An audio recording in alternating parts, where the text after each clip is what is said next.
नमस्कार दोस्तों, मेरा नाम है सुनील कुमार और आप देख रहे हैं अपना चैनल आओ मिलकर सीखें। दोस्तों, मैं लेकर आया हूं बोर्ड द्वारा निर्धारित नवीन पाठ्य पुस्तक पर आधारित कक्षा 8 इतिहास की दैनिक पाठ योजना, जो कि 2 वर्षीय बीएड व 4 वर्षीय बीए बीएड हेतु समान रूप से उपयोगी है। इस दैनिक पाठ योजना में प्रकरण लिया है महिलाओं की स्थिति में सुधार। तो चलिए शुरू करते हैं। सर्वप्रथम लिखेंगे विद्यालय का नाम जहां आप इंटर्नशिप कर रहे हैं। कक्षा 8 विषय इतिहास, प्रकरण महिलाओं की स्थिति में सुधार। यहाँ पर दिनांक, कालांश, समयावधि 30 मिनट। फिर एक टेबल ड्रॉ करके एक तरफ लिखेंगे शिक्षण उद्देश्य और दूसरी तरफ अपेक्षित व्यवहारगत परिवर्तन। शिक्षण उद्देश्य में पहला लिखेंगे ज्ञानात्मक। विद्यार्थी भारत में महिलाओं की स्थिति में सुधार के तथ्यों का प्रत्याभिज्ञान कर सकेंगे। विद्यार्थी महिलाओं की स्थिति में सुधार के विभिन्न तथ्यों का प्रत्यास्मरण कर सकेंगे। अवबोधात्मक। विद्यार्थी महिलाओं की स्थिति में सुधार के विषयों में स्पष्टीकरण कर सकेंगे। विद्यार्थी महिलाओं की स्थिति में सुधार से संबंधित कार्यों की व्याख्या कर सकेंगे। फिर तीसरा पॉइंट है ज्ञानोपयोग, जिसमें लिखेंगे विद्यार्थी महिलाओं की स्थिति में सुधार के विषय में प्राप्त ज्ञान का भावी जीवन में उपयोग कर सकेंगे। विद्यार्थी महिलाओं की स्थिति में सुधार से संबंधित कार्यों का सामान्यीकरण कर सकेंगे। चौथा पॉइंट कौशल। विद्यार्थी महिलाओं की स्थिति में सुधार से संबंधित स्थानों को मानचित्र से समझ सकेंगे। विद्यार्थी महिलाओं की स्थिति में सुधार से संबंधित स्थानों का चार्ट बना सकेंगे। अभिरुचि।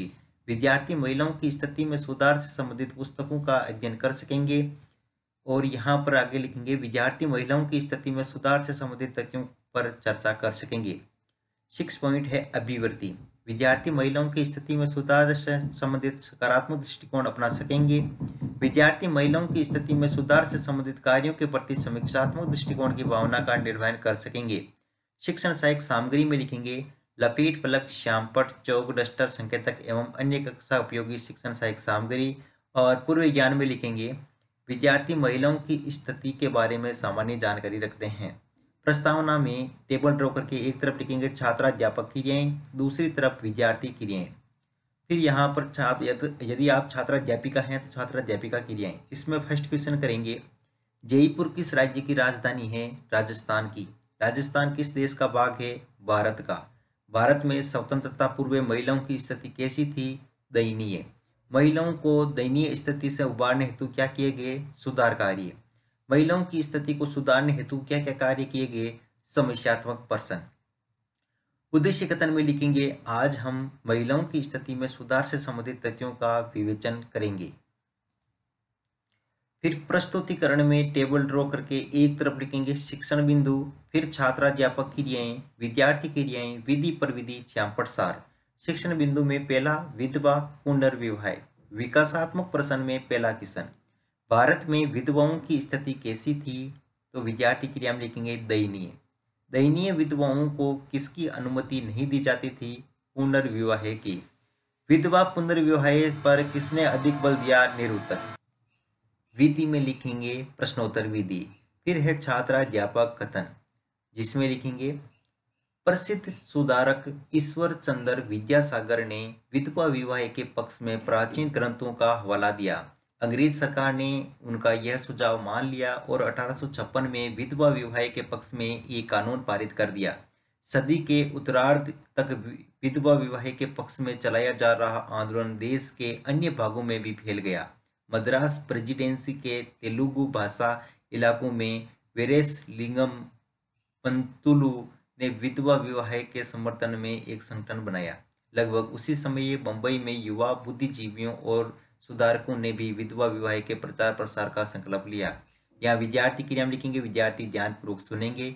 यहाँ विधि में वाक्यान विधि और श्यामपट्ट सार में लिखेंगे ईश्वर चंद्र ने प्राचीन ग्रंथों का हवाला देकर विधवा विवाह को मान्य करार दिया।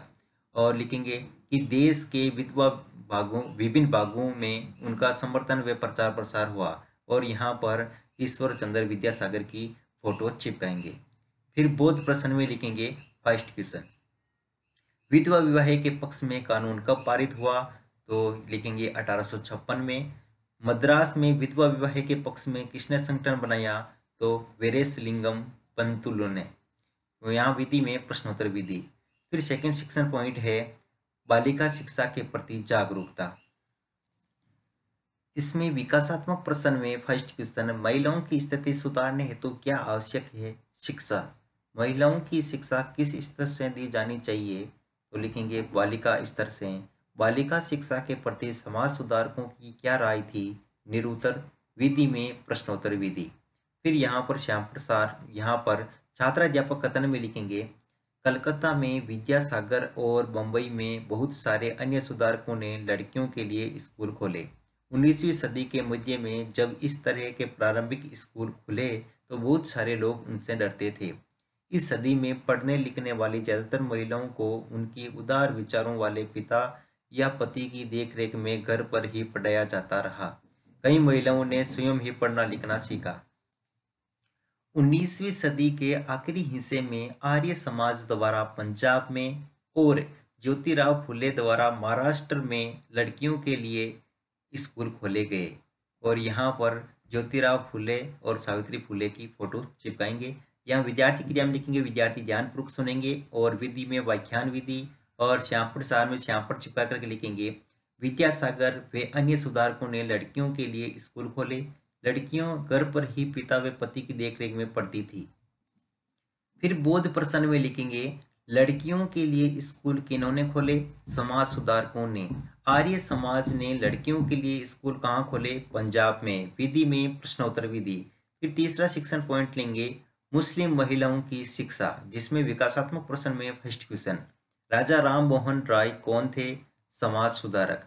समाज सुधारकों ने किनकी शिक्षा पर अधिक बल दिया? महिला शिक्षा पर। मुस्लिम महिलाओं की शिक्षा के बारे में आप क्या जानते हैं? तो निरुत्तर। विधि में प्रश्नोत्तर विधि। फिर छात्राध्यापक कथन में लिखेंगे, उत्तर भारत के कुलीन मुस्लिम परिवार की महिलाएं अरबी में कुरान शरीफ पढ़ना सीखने लगी। उन्हें घर पर ही पढ़ाने के लिए शिक्षिकाएं रखी जाती थी। इस स्थिति को देखते हुए मुमताज अली जैसे कुछ सुधारकों ने कुरान शरीफ की आयतों का हवाला देते कहा कि महिलाओं को भी शिक्षा का अधिकार मिलना चाहिए। 19वीं सदी के आखिर में से ही उर्दू में उपन्यासों का सिलसिला शुरू हुआ। इन उपन्यासों में महिलाओं को इस बात के लिए प्रोत्साहित किया गया जाता था कि वे धर्म और घरेलू साज संभाल के बारे में पढ़े। यहाँ विद्यार्थी क्रिया में लिखेंगे, विद्यार्थी ध्यानपूर्वक सुनेंगे तथा मुख्य बिंदुओं को अपनी अभ्यास पुस्तिका में लिखेंगे। यहाँ विधि में व्याख्यान विधि और श्यामपट सार में लिखेंगे, कुलीन मुस्लिम परिवारों की महिलाओं ने कुरान शरीफ पढ़ना सीखा। मुमताज अली जैसे सुधारकों ने महिला शिक्षा को प्रोत्साहित किया।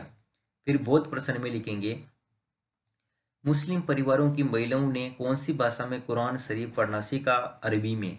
उर्दू में उपन्यासों का सिलसिला कब शुरू हुआ? 19वीं सदी के आखिर में। विधि में प्रश्नोत्तर विधि। फिर मूल्यांकन प्रश्न में लिखेंगे, विधवा विवाह के पक्ष में कानून पारित हुआ 1842 में, 1850 में, 1856 में, 1860 में। 19वीं सदी के आखिर से ही में उपन्यासों का सिलसिला शुरू हुआ उर्दू या फारसी। ज्योतिराव फुले द्वारा महाराष्ट्र में लड़कियों के लिए स्कूल खोले गए, सत्य या असत्य। विधवा विवाह के लिए प्राचीन ग्रंथों का हवाला किसने दिया? और 19वीं सदी में महिलाओं को कैसे पढ़ाया जाता था? गृह कार्य में महिलाओं की स्थिति सुधारने के लिए क्या प्रयास किए गए? लिखिए। अंत में परिवक्षक टिप्पणी।